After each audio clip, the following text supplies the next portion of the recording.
All right, today got another stack of comics to read. Not to read, review. So we're gonna check these out and see what's been going on with all of them. Yeah, most of these I read recently, but we starting out with issue 4 of Money Shot, which I believe is the penultimate issue. So we're getting close to the end of this run, but journeying through space time in a horny battle against an anti-sex despot has led the triple explorers back to the planet Infernalis, homeworld of Kink King Acreus Fat.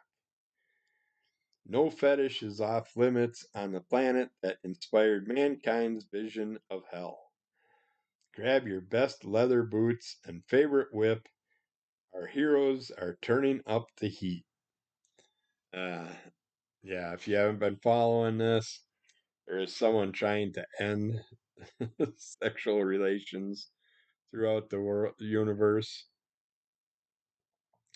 and our characters are they're separating with each other, trying to make things better between everybody, so there's no dangers in the futures and all that. Not too much I can really show from these books. 'Cause there's lots of nudity and stuff like that, and references for certain things. But yes, there are some very kinky things that these people on this planet are aware of. We also get uh, a group. I gotta have a better picture of them. I suppose if I covered this up, group of characters that are evil, torturous characters that are after the triple explorers. They come to the planet to deal with them and have a little sex off battle type thing. And while that's going on, we're seeing certain higher up characters who are having their authority challenged, and at the same time, our explorers are trying to get to a certain place uh, to try and stop this whole riffraff that's trying to change the universe and eliminate sexual references and issues and things from it. So, story's getting a little weird. I'm kind of ready for that one to be over, but we'll see what happens with the final issue, if that is the final issue, the number 5. See what happens. And we got Red Sonja. First, the Army of Darkness. We got issue 4 and 5 here, which I think finishes off this run. And I was all excited when I seen this cover on the issue 4. I thought for sure we were going to have a kaiju deadite character appear. I was all excited about that. But no, we just get Ash and Sonya dealing with the deadites, and Sonya, of course, got bit an issue or two ago. And because of that, she's starting to turn every now and then into a deadite, but she's also used to being poisoned and having to deal with problems like that. And so she fights it as much as she can while her and Ash keep battling away and trying to get back to a time where, well, actually, it goes into the other one with that part of the story, but it actually takes Ash and Sonya back to characters we know from the past, that the wizard and the Red King and all that, which I don't want to. We got Naked Ash because he uses a saying from the book to put him and Sonja in a coffin and basically let them survive there for like 1,000 some years until it gets to the time where they need to be awoken. And because of that, they end up being found by the wizard and the Red King and stuff, and those people. And then they realize that they got to do some other stuff to help with Ash. And of course, Ash gets into the whole reading aspects of the Necronomicon again, where he has to say the right words and all that stuff. What did he screw up this time with it? And yeah, there's all kinds of interesting things happening that takes us back to the Army of Darkness origination and all that. And yeah, I enjoyed this run. It was fun seeing Ash working with Red Sonja. I believe they did a Evil Dead Red Sonja crossover also in the past, which I have somewhere. But you give me Ashley Williams and I will read it. So then we got Spawn 367, another one that I thought I was jumped off of, but I got this one in the mail. Now I want the next one now that this one happened, but we see this giant hell being that Spawn and his minions are trying to deal with while they're also trying to somehow screw over Spawn in the long run. You can't trust any of them, but they are there to help Spawn deal with this being as they can, and all of a sudden this being kind of takes control of the whole situation, and then our elephant god character comes in and starts dismembering this beast, and it just keeps reforming itself. But we find out more about those characters and why they're working with Spawn and what their plans are, and we're finding out that when you eliminate one demon, it can make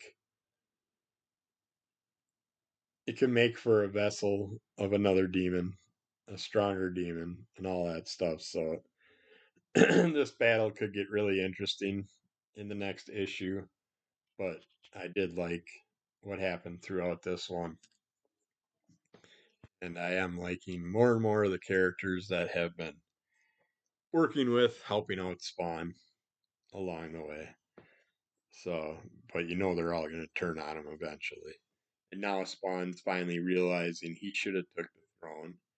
I don't know why it's taken him so long to realize that. He should have took the throne in the first place.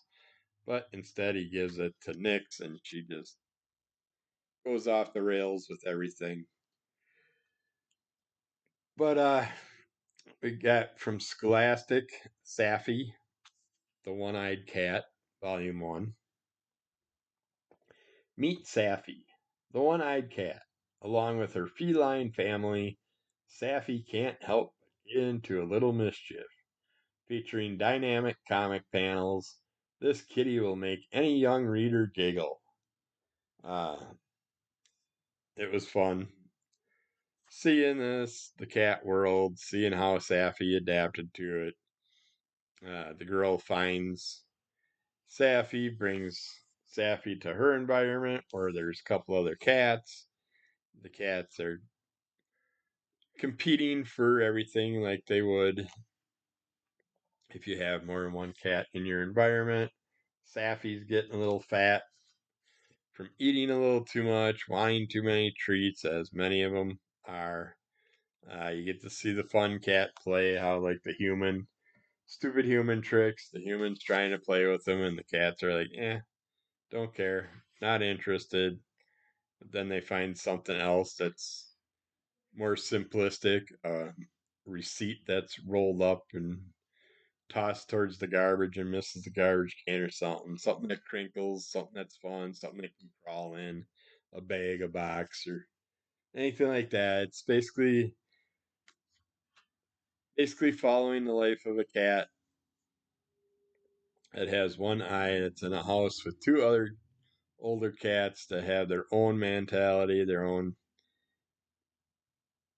look on life, and how they act and everything. And uh, the girl goes through at one point trying to get Saphie to go on a diet, and she basically tries to cut certain food moments out of Saphie's life, but yet you got to feed the other cats in separate areas. So all of a sudden, Saphie's not eating all their food, but not too happy when he only gets half a bowl of food to deal with. But he figures it out, does what he can, find his own little tricks on things. You see the other cats, how they act. I mean, they do their little dominance things where one sits in a window, then the other one wants to sit in the window too, and the other one wants to sit in the window, and everybody keeps losing their spots, or one sits in a chair, and then the other one comes in and says, "Oh, that looks comfy. I want to sit in that chair." So takes over the chair, and then the next one comes in and takes over the chair, stuff like that, knocking stuff down just to show off things and be mean to others and stuff. You catch at one point Sappy's watching a little lion documentary and figures, oh, not Sappy, one of the other cats was watching over her shoulder. But they get that little mentality then that it's like, yeah, I'm the king of the pack. I'm going to do what I want to do. But yeah. But normally, like I was saying earlier with the paper ball and stuff, it's like cats like the garbage more than they like the things we buy for them. They'd rather play with the box and the packaging.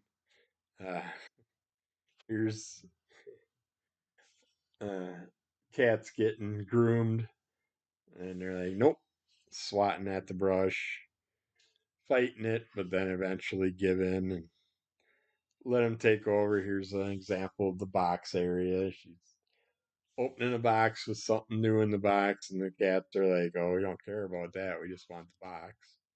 Uh, but yeah, this was fun. I like the second half better than the first half. First half was a little hard to understand without having words for most of the panels and stuff. But the second half, I was laughing throughout most of it. So yeah, it does hit the good spots. But they do have volume two in the latest catalog. I was considering it, but since it took me till the second half of the book to really get into this one, I think we're gonna gift this to somebody, and we'll just go from there. See what happens, or if I find the other one in a bargain bin or something, I might. Yeah, if you're a cat lover, you'll enjoy it. So check it out. I just need to reread it, revisualize it more than read it, because there's not that much reading in that book. It's a lot of pictures. But we will see what happens, and we'll check that out in the future again. So keep following under the call of MS. Rate, review, subscribe, tell a friend, give us those likes, leave a comment. I'll comment back. Check out Crimson Color Comic Club for our group podcast that we have a lot of fun with, and we have our group picks that we like to all talk about, uh, and some wonderful creators and friends that have joined the show. We also got Monday nights now. I've been doing comic book claim sales. Been You can get some great sales deals with free shipping if you buy it and spend at least like $20 or something. Dan's is like 30 something, mine's like 20 something. Aaron, I think, is as long as you got a pile, you get it shipped for free. But we should be back next week uh, on Monday nights at 5 p.m. Central on Psychotronic Squirt Gun on his channel. So check that out. And yeah, have a great rest of your day. And we'll talk to you again soon and put out more videos. Take care. Bye.